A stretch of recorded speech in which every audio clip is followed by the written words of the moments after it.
Bonjour French 1. This is your video for family member vocabulary notes for section 3.2.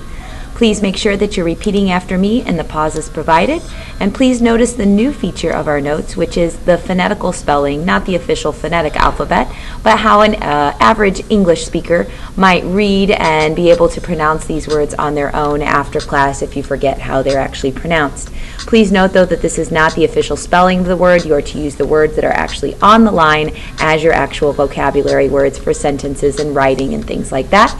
But if you'd like to go ahead and write down the pronunciation as well, it may help you later when you come back to this vocabulary. Let's go ahead and get started. Remember that the words that are on the left-hand side of your page are masculine words, and the words that are on the right-hand side are feminine.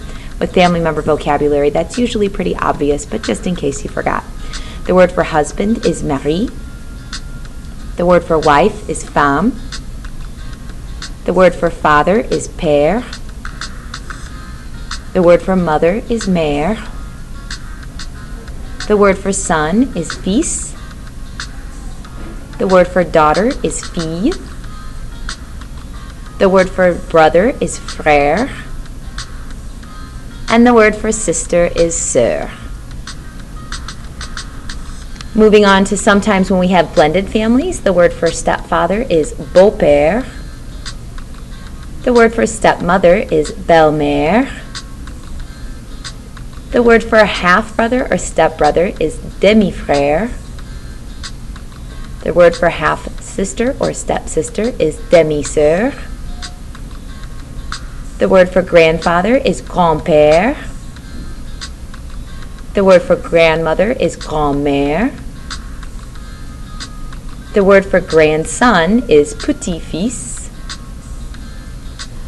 And the word for granddaughter is petite-fils.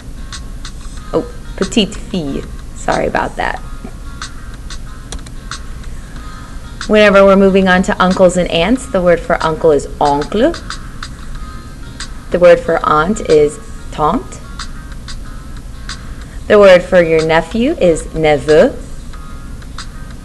The word for niece is nièce.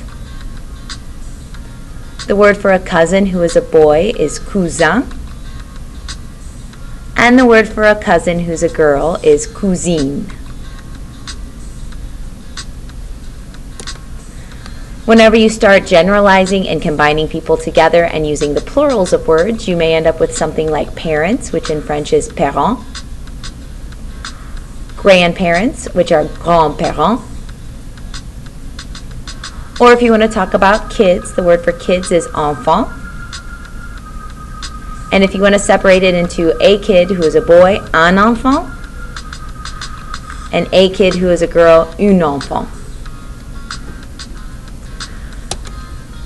Along the same lines as those plural words, we have the last one, which is grandkids, which is petit enfant. The word for cat, which is chat. The word for dog, which is chien. And then a couple describing words that sometimes come up with family. You might have to describe somebody because it's describing. You'll notice that there's a masculine form or the extra E if you need to make a feminine form. If somebody is divorced, they are divorcé. And if somebody is remarried, they are remarié.